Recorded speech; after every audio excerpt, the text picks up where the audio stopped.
to slow myself down to the pace of nature and lie underneath a rose bush or underneath a lilac tree or magnolia or frangipane or anywhere that's got that scent. I can just lie down and allow myself for the scent of the flower to come into my body and open my heart to be in that place.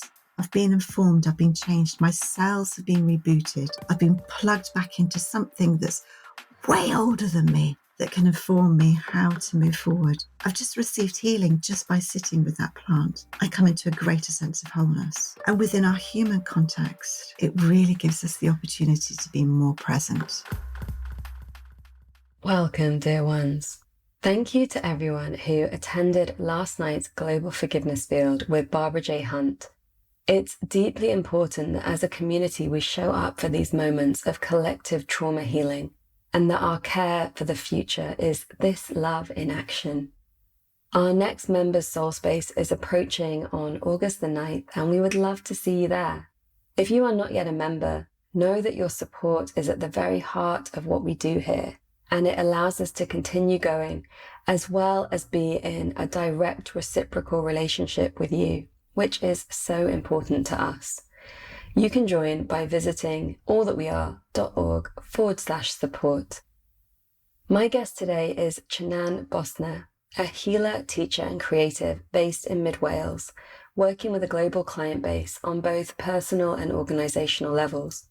She listens deeply to the stories that the body holds, helping to compost bits that are ready to let go.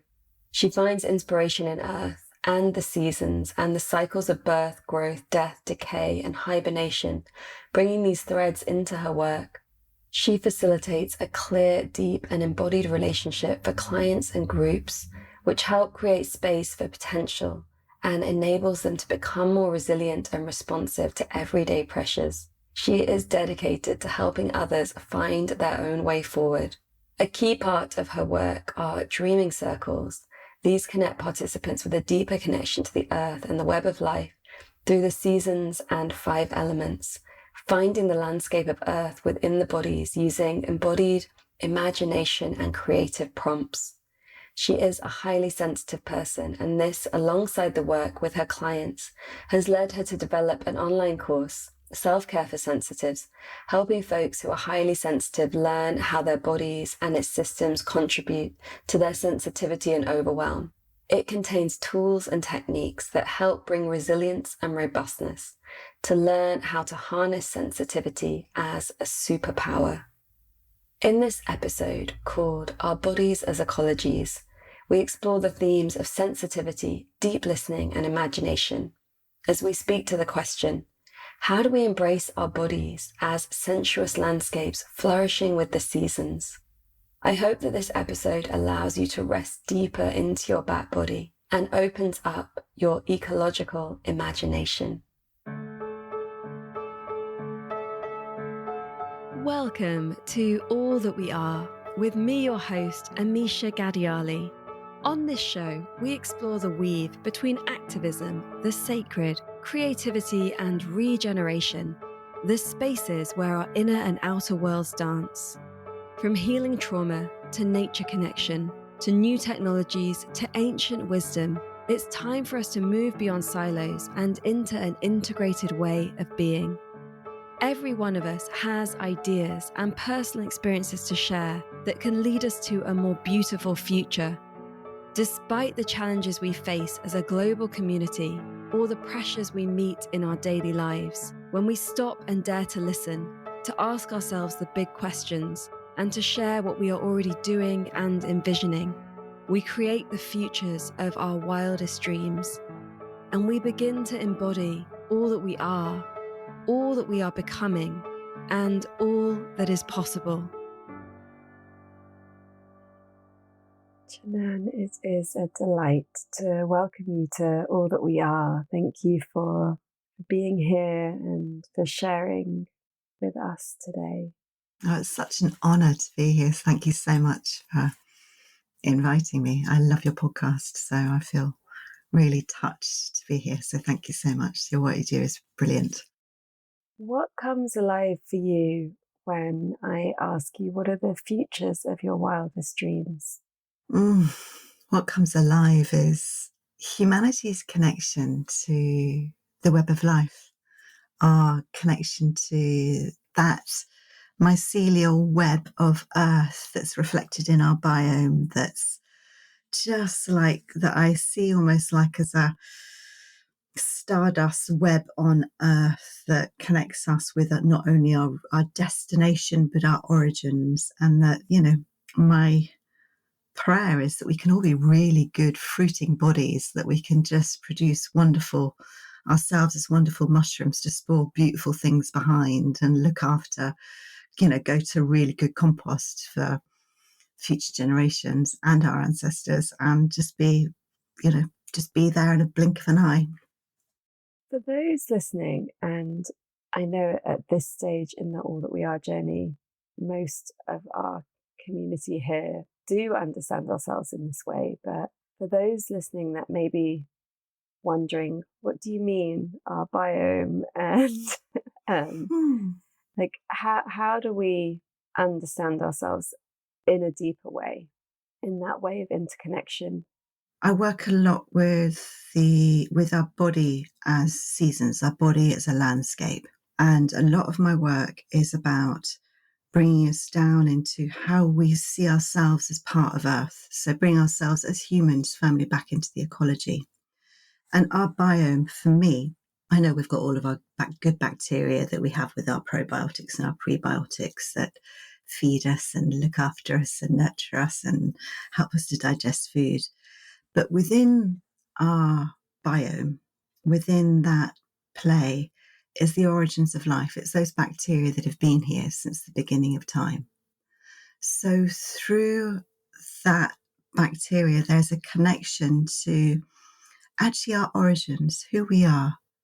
Who we are is, who we are through our evolution, who we've been, and also where we're going to become and where we're going to go to. It's almost like our origin and our destination. And I see that as we from here, we can really plug into the mycelial web, the web of life that feeds us, that nurtures us, that grows everything. That, the web of trees, the web of fungi, the web of that rooted mat of earth that holds us, that sustains us, that nourishes the topsoil. With me saying that about the connection between biome and network, where does that take you? What does that spark something alive in you, is in terms of an imagery or connection in your body?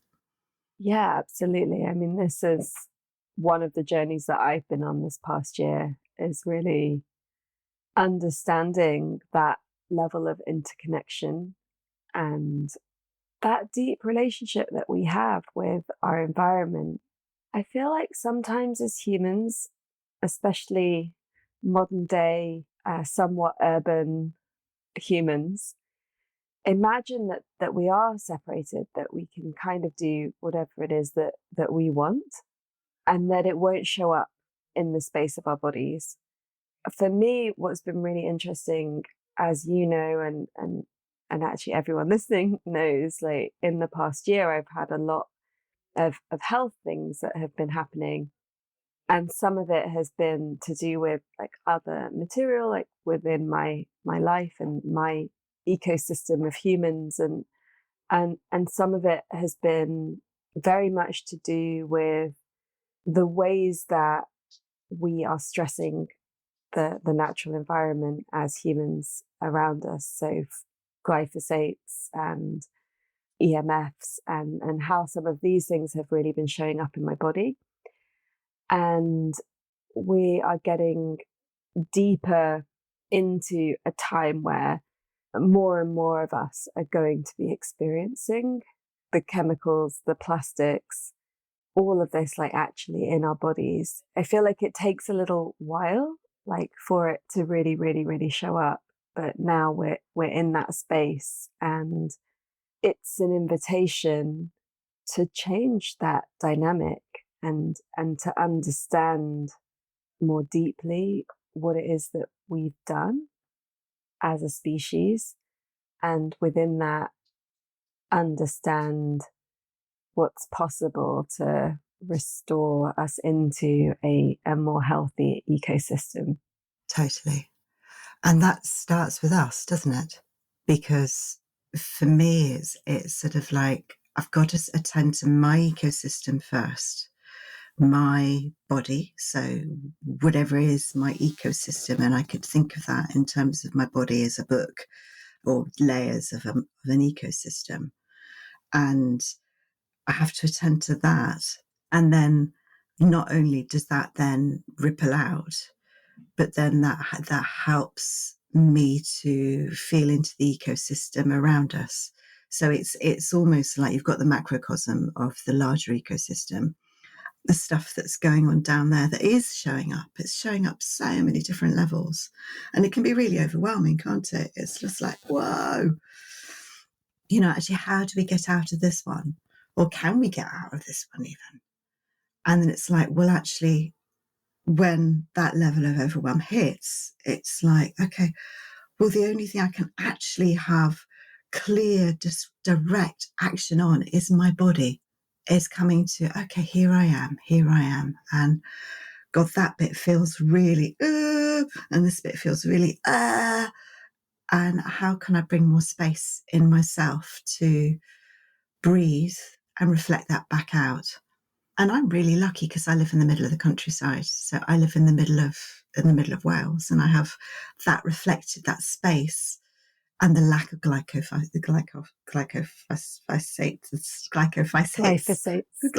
thank you. There's a real lack of that around me. Where I live is really beautiful nature. So I'm so lucky and I'm so privileged that within that. So I really want to acknowledge that. It's like, actually, I have space and pure air and mirroring and good soil, mirroring that back to me in terms of actually, okay, attend to myself, because that is where I can have direct action. I love that places do still exist in the world where there is good soil and good air and that spaciousness. And of course, it's not where most people find themselves these days because we have become a more urban species. And because of our farming practices, we have poisoned a lot of the soil. And yet, what I find really incredible is that we're here as humans in relationship with that as well. And that we are resilient and that we also can shape what surrounds us through the presence of our energy and the power of our energetic beingness. It feels like being a human is a bit of a dance between being really impacted by everything in our environment, people as well as other things that we've shared, and the ability that we have to really connect to the earth and the cosmos and the really remarkable power that every single human being has, and how that can actually impact everything around us. Yeah.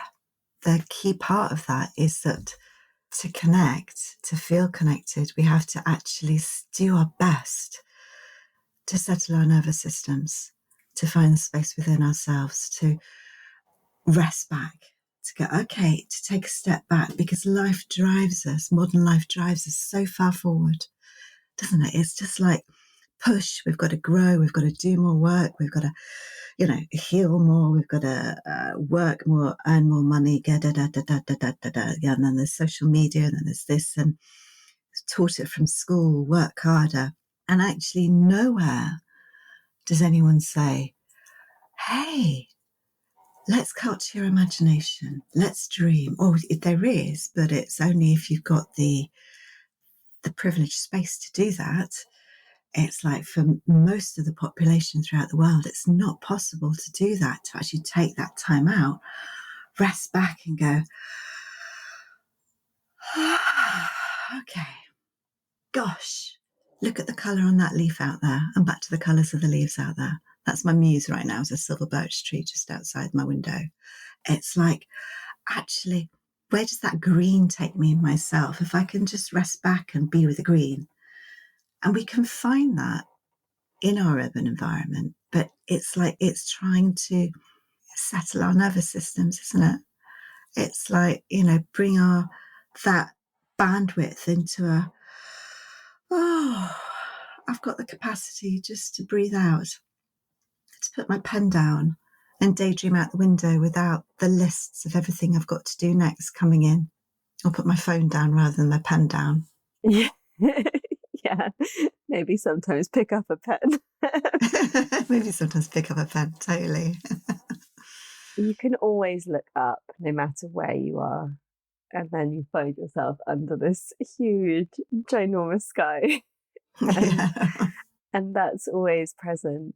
But let's talk a little bit about our nervous systems. And when you talk about settling our nervous systems, what does that mean to you?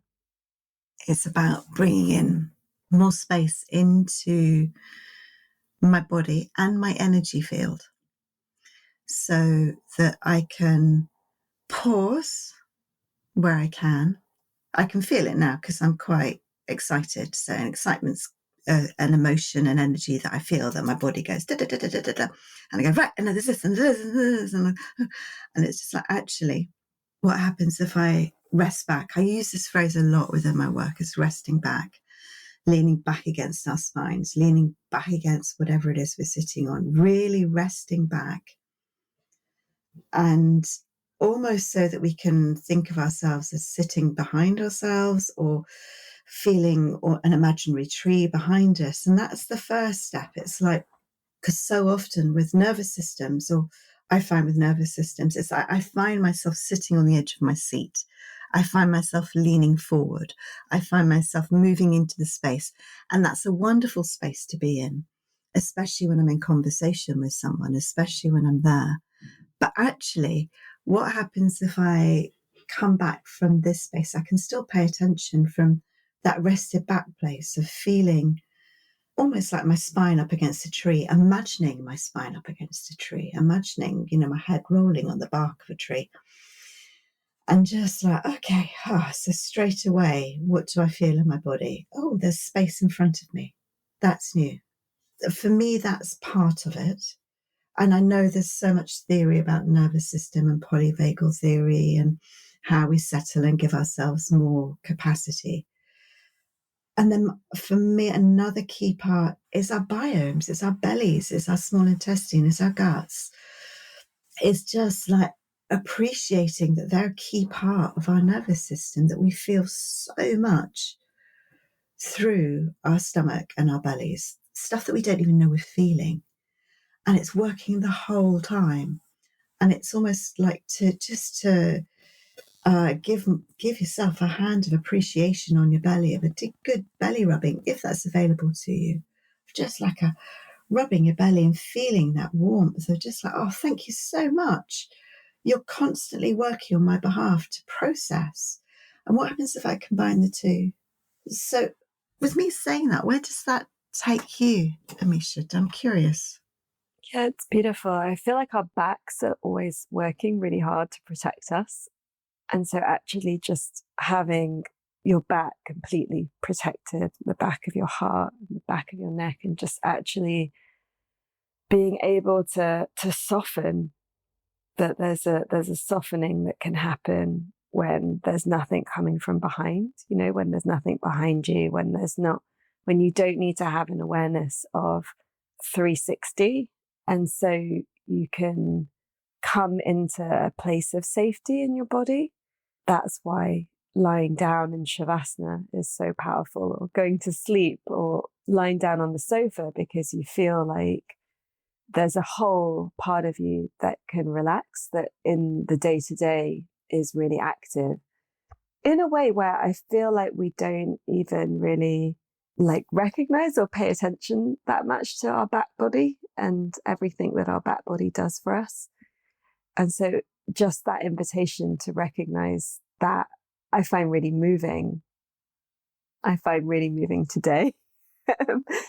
As I've been feeling recently just a very tender situation that I'm traversing, and I can feel it leaves my back feeling more exposed. And I feel that when we're in situations of really high stress or trauma, and we don't feel completely safe in our bodies, like it is that feeling of like, like what's behind you. And so, yeah, I really enjoyed that invitation to rest back and even to thank our back body for everything that it does for us. And yeah, that resting. I love that you call it the back body. Just as you were saying about in stressful situations, it's like I'm noticing that with that, I moved forward straight away. It's like that's so often where we are. We're at the front of our energy field. We're at the front of our bubble trying to work out what's going on. And then that really does leave this big space behind. So it is like that actually, feeling, actually, if it's not available in that moment to lie down, because quite often we're in those situations, aren't we?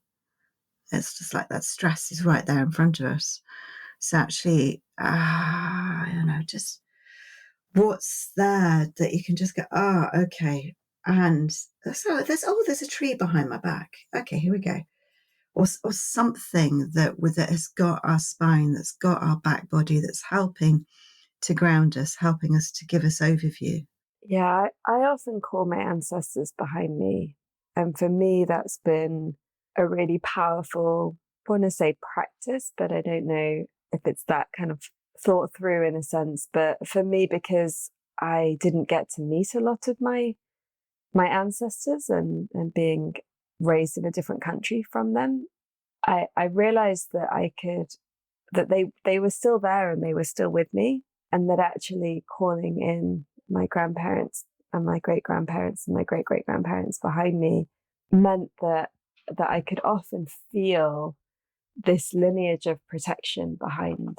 And so sometimes humans and ancestors, and of course sometimes our beautiful tree friends, and that they can provide that sense of not being alone. And of course we aren't alone, but often we feel alone. And so developing those relationships with ancestors that have passed, even older generations that might be present but might not be able to be present in a supportive way, that there's a part of them that exists that really wants to be there and be supportive.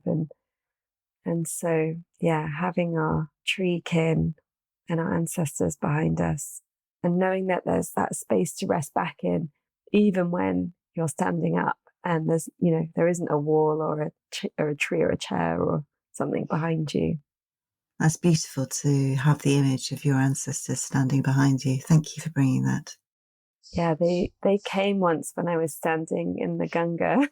Mm. It was a really beautiful, powerful moment. I was standing there in the freezing cold waters of the Ganga near Rishikesh. And the women, actually, they all just came behind me. When I put my bindi on, I feel them come behind me, which makes it this really beautiful activation process. Lovely. That's beautiful. Mm. Thank you for sharing that. Yeah, that's just taken me somewhere really beautiful. Tell us. Well, sharing about how you place the bindi and that process and that activation process. And it really opened something to me about actually, that's so beautiful. That's so beautiful to share that, my eyes are welling. To share that as that deep form of recognition. Yeah, it's just really beautiful. So thank you. For me, it's another example, story, or moment of what it is to live in this like interconnected, timeless web of life. What we're talking about, this wasn't taught in most of our households. It wasn't taught in our education system. And yet it's available for every single human being, to be able to live in these ways of deeper kinship and to live in these ways that are timeless, and finding those moments in between all of the hecticness and the strange demands of modern life. Mm-hmm. And that's the remembering, isn't it? It's like that takes me back to the nervous system. It's like when I'm moving back to the, to the front, I've got to do this. And it's just like, actually, what happens if I was just to pause and either physically taking a step back or imagining myself taking a step back and just going, okay, now there's space in front of me.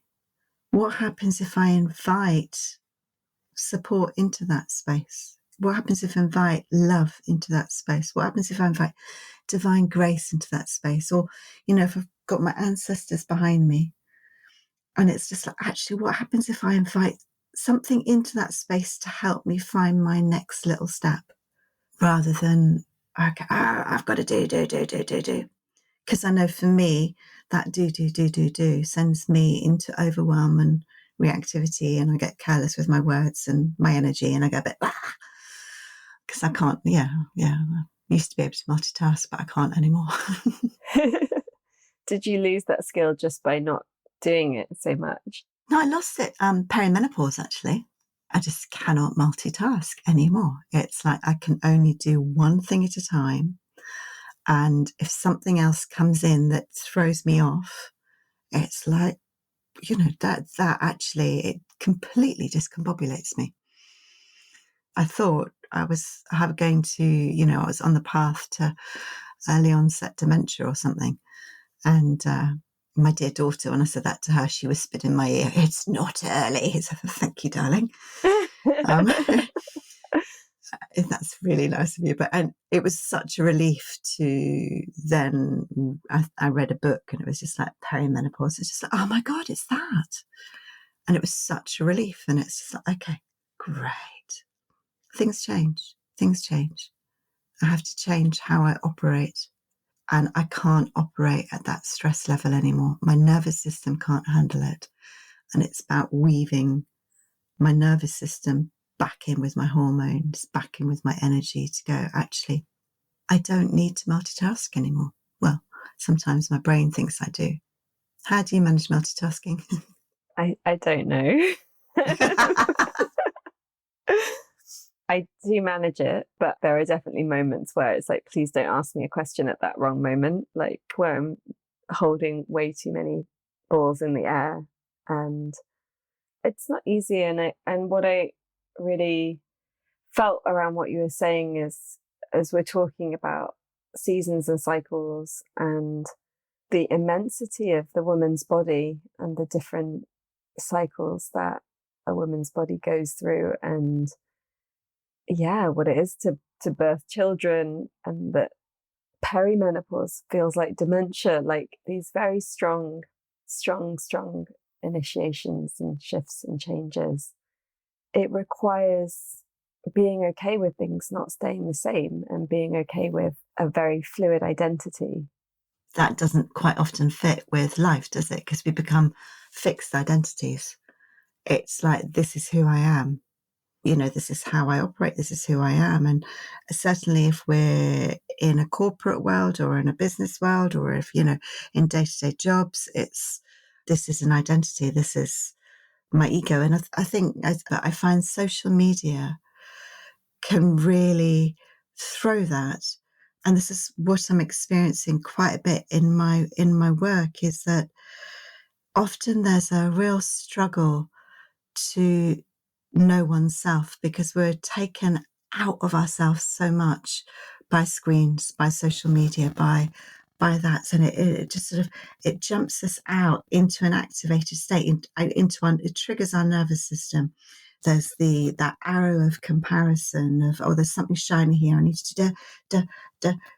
So it triggers our nervous system, and it means that certainly the younger generations, the kids nowadays, so many of them are really struggling with knowing who they are, because actually they're bombarded by so many images of how they could be, not only through, plastic surgery and sort of, just that that aspect, but how they could look, what they could do, how everything's available through the phone or through whatever platform they're on. And it's really leading to, what I'm experiencing and seeing is it's really leading to a fracturing of actually, who am I? I don't know who I am. And especially if you then weave in playing with drugs on the top of that, it really then throws them out of their body, on drugs or medicine or teacher plants or whatever you want to do it. It's just like, yeah, I find it really worrying because it feels like it takes them so much away from the screen that is their window, the screen that is outdoors, the screen that is nature, the screen that is actually, there's this reflection of simply being. Here I am, coming back to trees. Here I am rooted. Here, you just come and lie on my grass, put the phone down, just come and gaze up at the sky, be awed by the weed coming up through the crack. And there are lots of kids that are doing that. There are lots of people that are doing that, but it's that, there's a real swathe. Yeah. Thank you for sharing that. And there is a real issue, I feel, with drugs, substances, be it sugar, Oh God, yeah. alcohol, and then the ones that are, that are illegal. And then, of course, plants. And I know that some of the work that you do is sort of reconnecting people into their bodies when they might have had experiences that have pulled them out. And I wonder if you can share a little bit around that so that people understand a little bit more what that means and how to approach all substances, from sugar to plant medicines and everything in between, with greater respect for the biome, for the body, for our souls. And for our connections, totally. Thank you for asking me that. I'm really touched you asked me that. What I experience quite often is that there's such a prevalence nowadays of, let's call it with, I know they're called teacher plants or medicine, but we can name them as ayahuasca or peyote or San Pedro or mushrooms or MDMA. There's a whole wave of people doing lots of different substances and holding them sacredly, holding them not sacredly, holding them in a way of cultural appropriation, holding them in a way that's, or just playing on the hills with going off and munching a few mushrooms when it's mushroom season. There's that, as well as you say, sugar and alcohol and everything. What I'm experiencing with folk is that often, if there isn't the preparation, if there isn't the holding, if there isn't the community or the space to come and land the experience somehow, or an elder or something that they can circle back with to say, hey, what's going on here? I felt this, or how do I land it? By going so far out, especially in a badly held state, with the influx of social media, I reckon, this is my viewpoint, it's harder to find a thread of where you're going, and especially if you're not being held well. But the key part is when you're coming back into your body, if there isn't the space in your body, if there isn't that network in your body to land the experience, there can be a real fracturing, especially if there's trauma, unheld trauma, or especially if there's toxicity, because quite often people will have really amazing experiences or scary experiences has been, because it can be really scary out there. And then as it comes down into the body, if there isn't, oh my God, but there's all this pain in my body, where do I go? Because they're seeing their body from the lens of having this expansive time or even a scary time, and that's mirroring something back into their body of just like, where do I go? And just by feeling into that in myself, like, it's like my kidneys are just going, woo. And then it's like, well, actually, okay, how do we find safety to land you gently when you experience that? And that's leading to a lot of issues for people with feeling like they've been fractured, I think is a good way to describe it. Feeling like their connection to something has been fractured, life has changed and it can't go back to where it is. For me, it's slowly. When that happens, it's got to be such slow work because you can only move as fast of the slowest part of you. So it's like coming back to the space that actually, well, where do we start? We know we've got this. Let's land you somehow, find one part of your body where we have safety. Let's land you here, or feel into your connection with Earth, coming back to Earth, finding the network beneath your feet, the connection of actually wherever you stand on Earth, wherever you stand, somewhere there has to be a route, I reckon. Somewhere there has to be a route. In a city, under pavements. And it's through, so a lot of it is through imagery. A lot of it's through imagination of just coming back down. Let's land you safely. And then let's slowly look at the parts that have been triggered. But I do have Sugar shouting at me from the corner. Yeah, and Sugar. It's so much of a drive, isn't it? It's so much of an adrenal push. It's so much of a substance. It connects us to the sweetness. It connects us to sweetness. It connects us to earth. Because if I come to my 5 elements, the taste of earth is sweet. And actually, somewhere within that sweetness of sugar, we're looking for mother. We're looking for holding. So that's what sugar gives us in an instant fix, is a hard line into sweet, into there's something here that I'm being nurtured by. But it's so warped by so many different levels and layers of just like, slaveries in there, but bad practices are in there, colonialism's in there. It's just like, it's so many different layers to that, let alone what it does in the body. But actually, that's the drug of sugar. It's like, okay, there's something here that I'm plugging back into that's the sweetness of life that I can only access in that moment because I can't find that connection sort of somewhere else because it's been fractured from whatever reason. Thank you for sharing that about sugar. It's really powerful that addiction, which is so strong, and because sugar's also put into so many things, that I feel like there's the addiction to sugar that people might have that's very much like, get me cake, get me a bag of sweets. But there's also just that we are literally being laced with sugar unless we're very, very careful around what it is that we eat. It's really interesting to hear that connection back to the mother, back to earth, and that actually that longing for sugar is really a longing for earth. It's really a longing for belonging. It's that wanting to be soothed. Yeah, I mean, for me, I feel like it's okay to also have a healthy love of cake every now and then, especially at certain times in my cycle. Oh, yeah. And yet to really be grateful for what that is in that moment, that it is this connection to something that's deeply soothing and that is holding us somehow. And then really bringing in more awareness that when that urge comes to binge, that's also what's missing in that moment.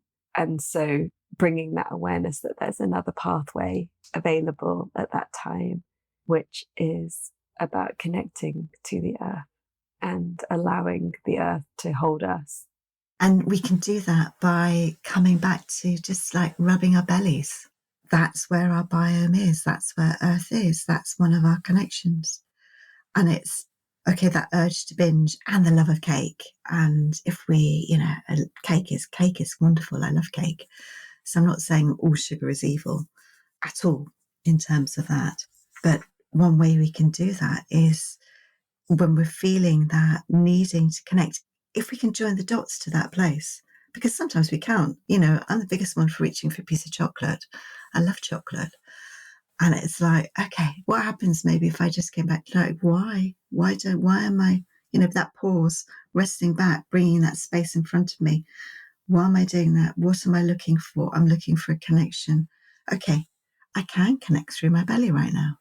I can just rub you and say, hey, love, how you doing? Thank you.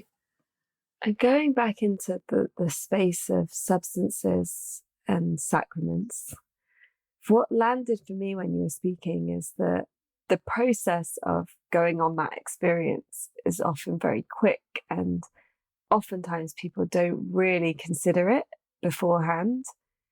And that the process of repairing those fractures, of the fragmentation, coming back into that wholeness, that's actually a very slow process. And we are in a society of sort of quick fixes, quick gains. And then that process of when it does actually have a really lasting, difficult impact, because of course, many people have really powerful, beautiful experiences that are grounding as well as elevating and are completely fine. And that is often to do with the circumstances, who's around, the field of intention, the support network, the community network, having the spaciousness in our bodies, all of those things that you mentioned. So often it can go a different way. And that then, the patience that requires in order to come back in fully and heal that fragmentation. What I see is that many people don't.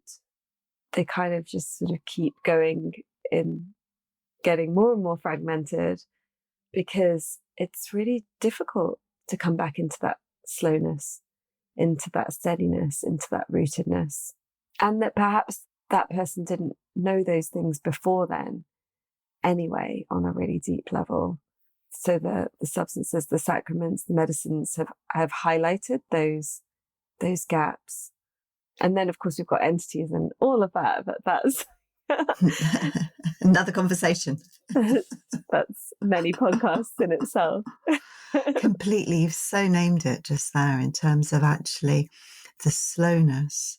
And really, I just really want to acknowledge what you said. There's so many people have a really good ceremony and a really good held space. And there is really that out there that is done in integrity, in alignment. So I just really wanted to acknowledge that. And it's just like that slowness. And it's just like, if people go straight back to work, if people are jumping straight into the next ceremony, I mean, that, as you say, that's just the next thing, or not just ceremony. I mean, I've just gone off to that, but straight into rolling themselves another spliff or another party or whatever. It's like, because actually it's easier to keep going than to stop and go, oh, I'm in pain. There's something here that's really, really uncomfortable and I can't face it. Or there's something here that is arriving for me and it's too big for me to get my head around. Or there's something deep in me that I've never acknowledged before, whether it's ancestral, it's epigenetic, or whether it's trauma from childhood or something even that they might know that they're intentionally doing to move away from. It's one of the deepest form of bypassing, really. That lack of integration, for me, almost, especially within those who are taking medicines as a sacrament and ceremony, it's like we don't integrate. It's almost the deepest form of cultural appropriation and dishonoring that there is, because it's like it's a gift from these plants. All plants, for me, actually can be teacher plants. All plants can be have that incredible sacred relationship. And all that they want to be asked to help. They're there to help. And these amazing plants that have the potentiality for opening us up to different dimensions and different spaces within ourselves. It's like, or outside of our bodies. Oh, and, if we ask them for help, but it's integrating.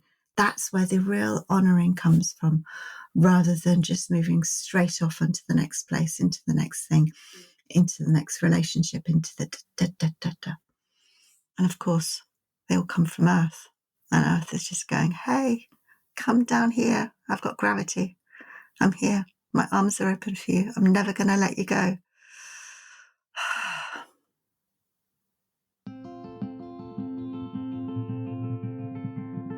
Thank you for tuning in. If you are enjoying this episode, do join our membership, For a small contribution, you can be part of our community, where we deepen the conversation and offer spaces of learning and embodiment. As a member, you are a patron supporting the making of this show, keeping the episodes full length, free and accessible for all.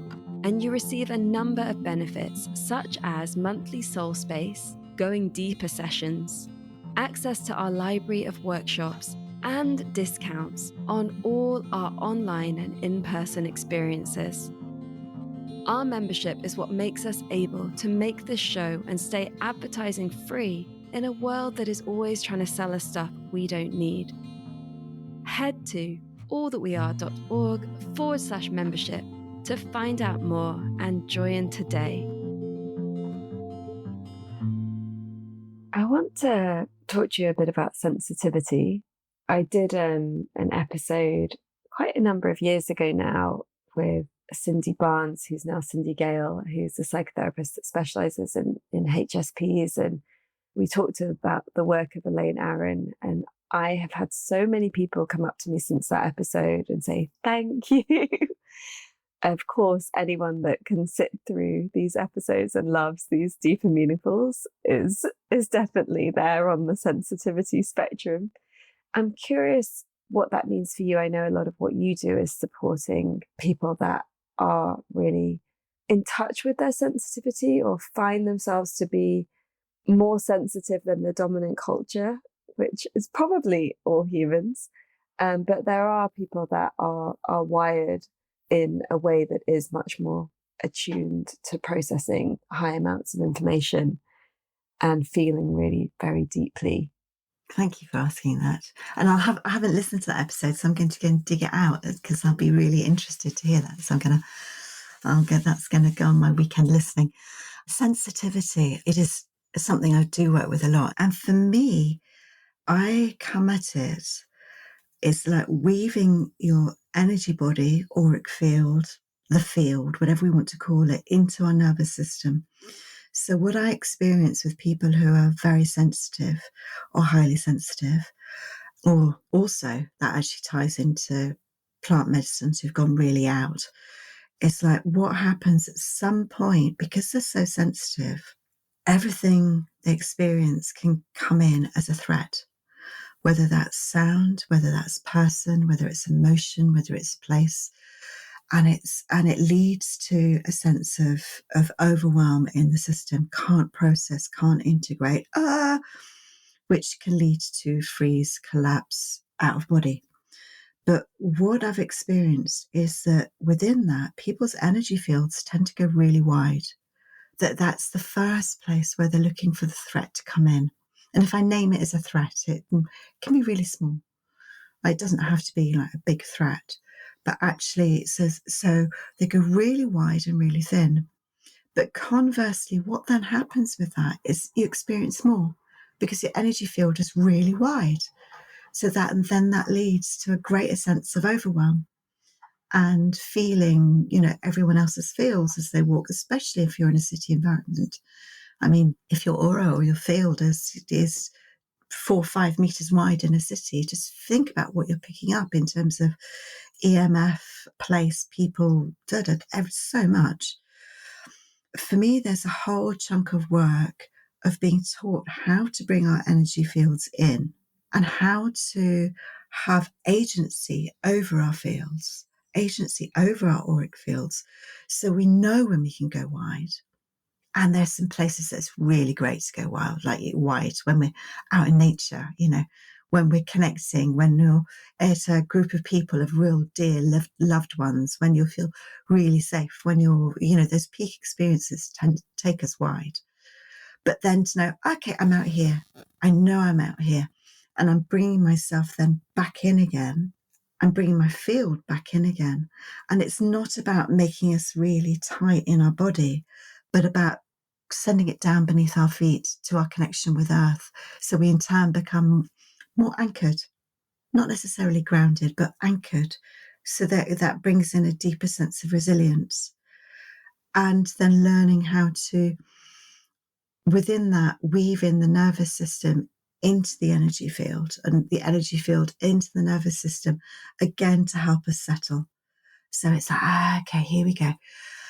Oh, I've gone there again, and I'm coming back again, and I'm settling, and I'm leaning back, and there's space in front of me. So it is all things sort of, it's all almost like a trickle effect, starting with one leads to another, leads to another, leads to another, which helps for us to build a bit more resilience. And it means that sensitivity that can then be turned to a superpower, because we can still be sensitive within our fields, but without being spread. So we're not overwhelmed. So that sensitivity then comes in and just like, oh, actually, I'm choosing when I can feel that.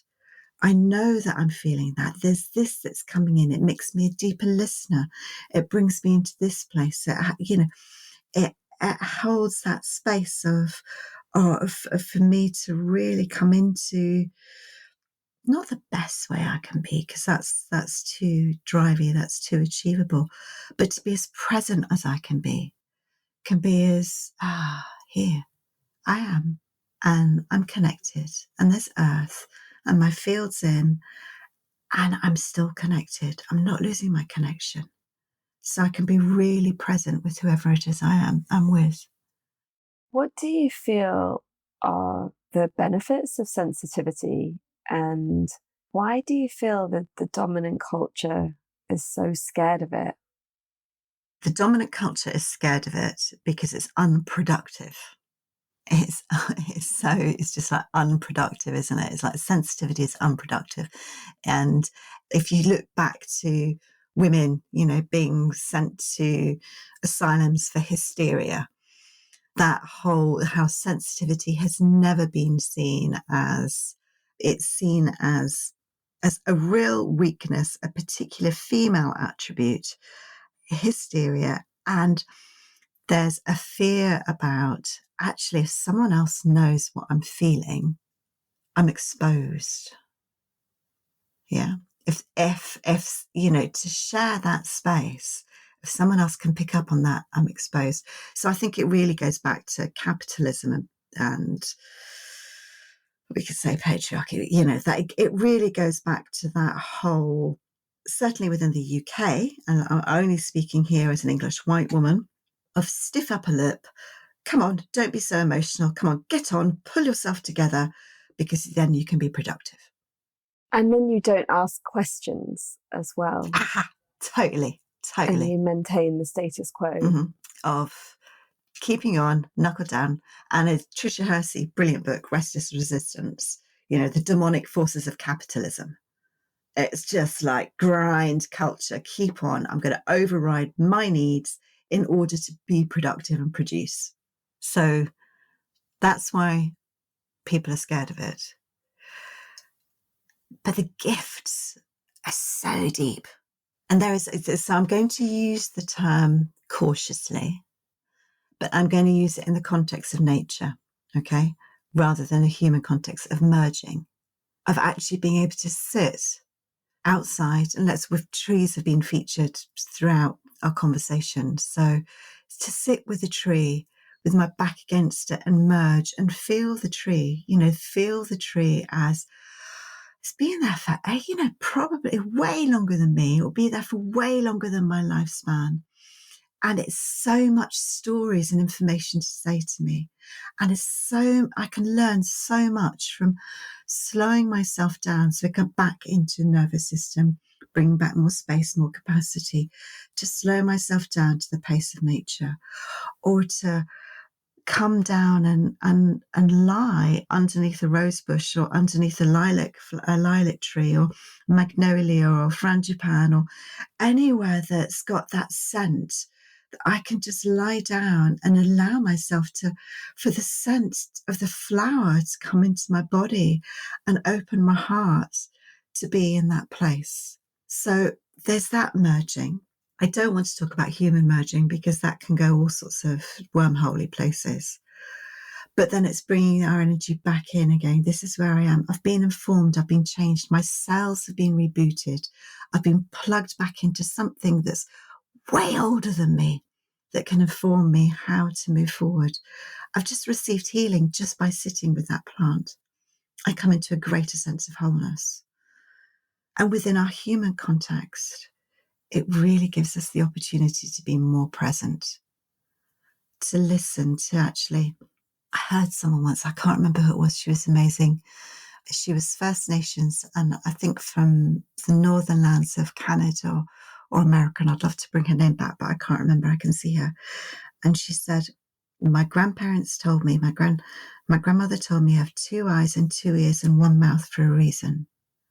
So it's like our sensitivity comes back to actually, what am I seeing? What am I hearing? I don't need to talk. Words are so unnecessary. I can sense. So between you, between me, there is that space we can drop into and really witness, really see without words. So it's such a superpower of presence. And presence is everything. The sensitive folk do find it pretty rough out there at times. Really, it's so hard to be sensitive in today's world. So hard. Especially if you've never been taught just to settle and bring your nervous system back in. And of course, I find that often those that are the least sensitive are super sensitive, but just have really never given themselves space to feel and to process. And so we do understand that all humans have that at our core, that we are here to see, to hear, to feel, to be in this relationship with the world that is multifaceted and that is multi-directional, as well as multidimensional, that so much of our language is energy. And yet it can be really hard to be aware of one's sensitivity. There's that process of acknowledging that it could be a superpower, that it is a superpower, that it's beautiful, that it allows someone to access so much. And that doesn't help always in itself with the day-to-day and the relational and and the intensity of modern life. And I want to know what it is that you want to say to the beautiful, sensitive souls listening to this right now that sometimes find it really, really hard. That there is hope. That there is hope. There are tools out there that you can learn to really manage your sensitivity so that actually when you come to your body, there's space for you to ground that in your body. That for me, that's there's hope. That's what I'd like to say. That actually there's ways that you can be, that it may allow you to be sensitive and to feel held, to not feel that actually it's your Achilles heel, it's a big threat. Because that's really hard when your sensitivity really becomes a threat to you. So I really want to send huge amounts of compassion and love to that place, really. And some practical tools. You've already shared this beautiful process of connecting to the earth and bringing energy fields in. Is there another one? So yes, there is another one. One thing for me is growing a tail. 3 legs are better than 2. Growing a really great, big, juicy tail that hits the earth and that moves, and so almost like gives you a waddle as you walk. And it really helps for you to ground your energy, discharge the energy. So there is a word about bringing energy fields in. If you then experience, if your body has not been a safe place for you to be, which is often the way with sensitivity, that it's a real step-by-step process. So in terms of that, to really be aware of that. So if you are playing with bringing your energy in and discover, oh my God, that makes me really freaked out, slowly resource yourself, put an arm around that place, go at the slowest part. It's not a rush. It's slow food. It's not McDonald's. Okay. It's like really, really slow. You're preparing your soil before you even plant the seed to bring it in. So to really remember that. But a key one for me, and I love, it's just like, I mean, obviously there's the belly rubbing, there's the resting back, but it's growing a tail, a really big, fat, juicy tail. Mine tends to be a bit like dragon-like because I like that. And that It just gives me 3 legs. It gives me stability. It protects me from behind. And it's just like, oh, I've got a tail. Here I am. Just like, and it connects us with our ancientness. I love that. I've got this brilliant memory appearing of me and my friend Andy Gibson, who created Mind Apples. There was a summer, probably about 10 years ago now, where we used to wear our tails at festivals where we would, do the Mind Apples and ask people to share their 5 a day for their mind. And then we started just wearing them around London. And his was a fox's tail, mine was a purple tail. And and it just felt really good, actually, wandering around London with these actual tails. I mean, not actual tails. They were made of fabric and stuffing. Yeah. Brilliant. But I love that invitation to grow an energetic tail. Yeah. Well, I bet, but wearing a tail, it gave you space behind you as well, didn't it? Because no one could, it's like people, oh, she's wearing a tail. But also more awareness of that part of my body. So I was really aware of my sacrum.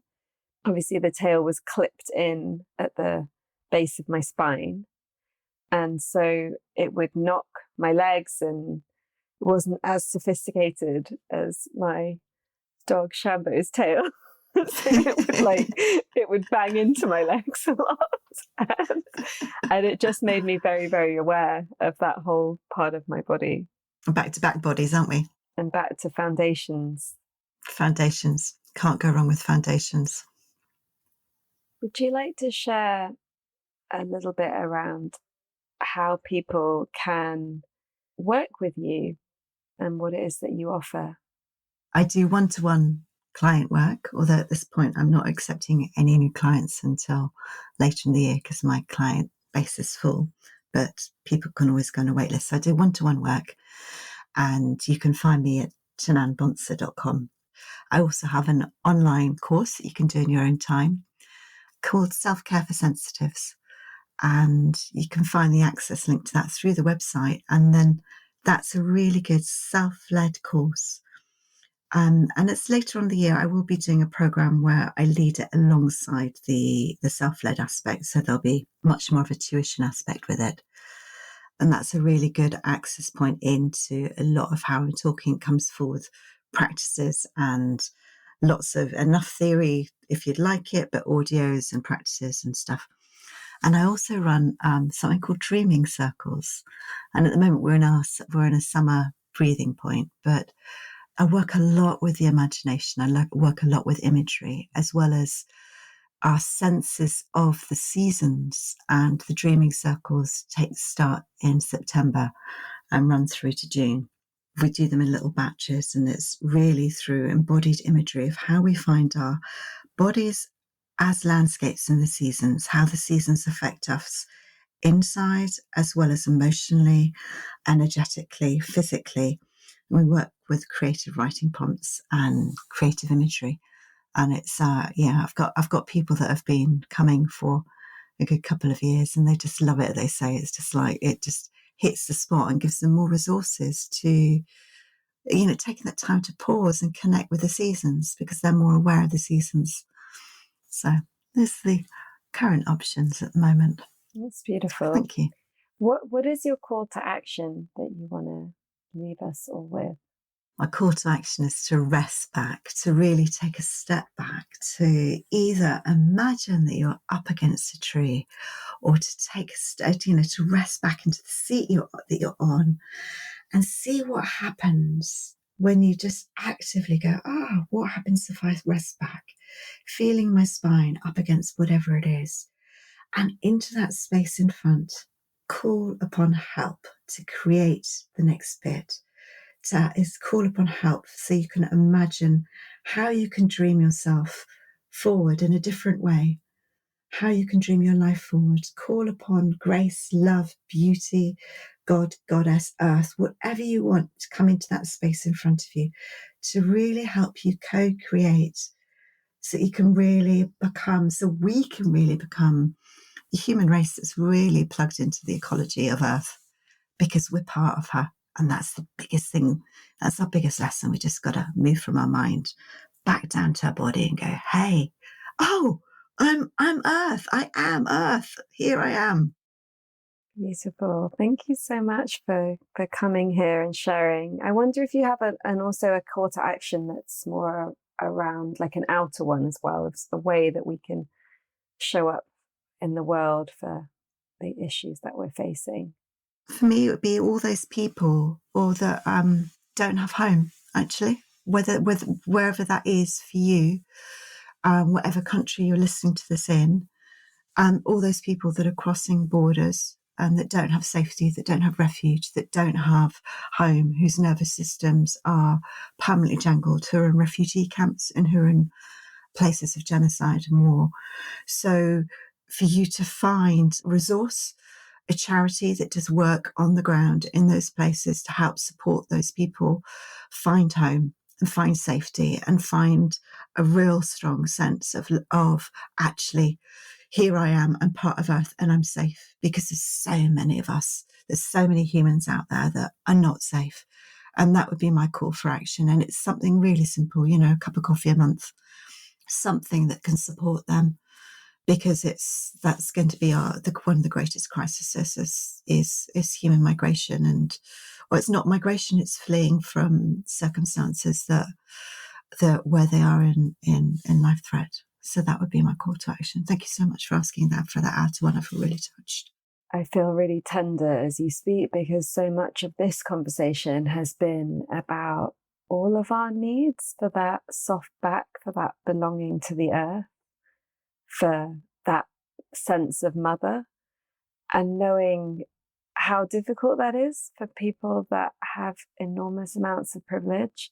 And we've created this world with so many that are homeless, so many refugees, so many that are seeking safety, that don't have the option to rest back, often even really for a moment. And this is something that we all need to be more activated by, and as well as donating to the charities, also looking for people in our own communities that need support, that need refuge. There are refugees to welcome. There are people fleeing from abusive situations. There are people that are losing jobs and homes due to the cost of living crisis. And they're in the town where you live. They're in the place where you live, where all of us live. I feel like a really strong invitation to reach out with our hands and our hearts, as well as money, and give time, find ways to connect with people, to actually show up and offer the cup of tea and a moment of rest into the back body. The sensitivity to listen to them. Yeah, to be with them. It's a privilege. It's a privilege to be able to rest back into our back bodies. It's a real privilege to do that. If we can be in that rested back space with someone who can't be, it's just like, yeah. And some people just have no, especially if you're, say, you were born into a refugee camp, and your parents were there, and maybe your grandparents were there. You've never you've never experienced a moment of safety. So, yeah. Thank you, Amisha. Yeah, thank you, ChaNan, for all that you are, and for being part of the incredible constellation of people that I have supporting me through these wild times. It's an honour. Thank you so much. Thank you so much for what you do and this work. Yeah, thank you. It's a real honour. Thank you. Thank you for listening. We hope that you have enjoyed this episode and it has sparked some inspiration and creativity in you. As always, you can find links to everything we mention in this episode, download our book, and discover so much more over on allthatweare.org. We give space to our guests to share their perspective without debating it or fact-checking, as this approach allows for deep, unedited conversations from the heart. We trust your discernment and wisdom to take what is useful and challenge what isn't in your own understanding. We offer spaces for discussion and integration in our membership community, which we would love for you to join. We don't believe in selling you things you don't need through this podcast, and so it's made possible by you, our beautiful community. If you loved this and would like to connect more deeply with us, please join our membership. You choose what you contribute based on our sliding scale, and you become a patron whose support makes this podcast happen, as well as receiving access to a library of many resources and invitations to nourishing events. Please also hit subscribe and leave us a review wherever you listen so others can find us. This podcast is made by an all-female global team. Me, Amisha Gadiali, producer and host, Anna Greta Folderbach, who crafts the words that accompany each episode, and Mary Chan, who edits the sound so skillfully. All That We Are celebrates all that we are already and the untapped potential that lives inside us. It invites the full power of the more than human world, nature, the unseen, our ancestors and our future generations. It reminds us that we never exist in silo, through borders, timelines, or polarity, that in each and every moment, all that we are is here.